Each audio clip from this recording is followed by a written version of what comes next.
আসসালামু আলাইকুম। আপনারা সবাই কেমন আছেন? আজকে আমি ভাপা পিঠা তৈরি করব। তার জন্য প্রথমে আমি একটা বলের মধ্যে কিছু চালের গুঁড়া নিয়ে নিয়েছি। দিয়ে দিব স্বাদ মতো লবণ। এবার একটু ভালোভাবে মিশিয়ে নিব। এখানে একটা বাটিতে আমি দুধ নিয়ে নিয়েছি। এবার চালের গুঁড়াটা আমি জড়জড়ে করে একটু মাখিয়ে নিব।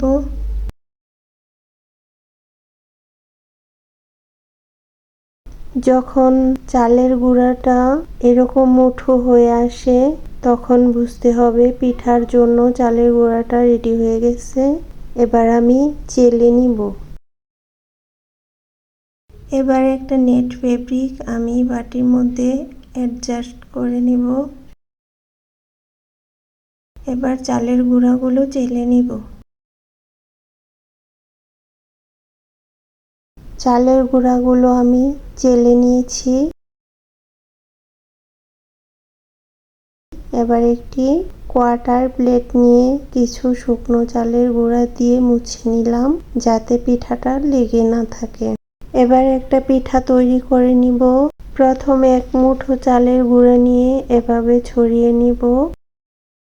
তারপর কিছু গুড় ছড়িয়ে দিব। তারপর কিছু নারকেল ছড়িয়ে দিব। উপরে আরেকটু গুড় ছড়িয়ে দিব। এবার উপরে আরো কিছু চালের গুঁড়া আলতোভাবে একটু চেপে দিব। বেশি চাপ দেয়া যাবে না।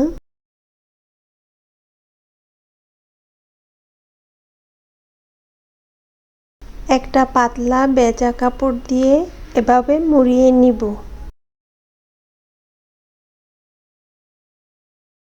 এখানে আমি একটি কলসের মধ্যে অর্ধেকটা পানি চুলায় বসিয়ে জাল করে নিয়েছি। আজকে আমি কলসের মধ্যে ভাপা পিঠা তৈরি করব। এবার পিঠাটা কলসের উপর বসিয়ে দিব।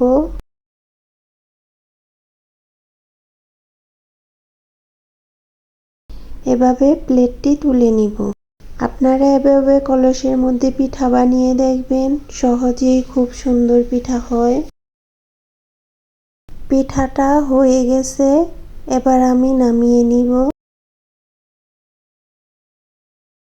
তৈরি হয়ে গেল খুব সুন্দর একটি পিঠা। এভাবে আমি সবগুলো পিঠা বানিয়ে নিব। সবগুলো পিঠা বানিয়ে নিয়েছি। এই শীতে এভাবে ভাপা পিঠা বানিয়ে খেয়ে দেখবেন, ভীষণ ভালো লাগে। আমার ভিডিওটি শেষ পর্যন্ত দেখার জন্য আপনাদের সবাইকে অনেক ধন্যবাদ। ভিডিওটি ভালো লাগলে লাইক অ্যান্ড সাবস্ক্রাইব করে দিবেন। আর আমার ফেসবুক পেজটি ফলো করে আমার পাশে থাকবেন।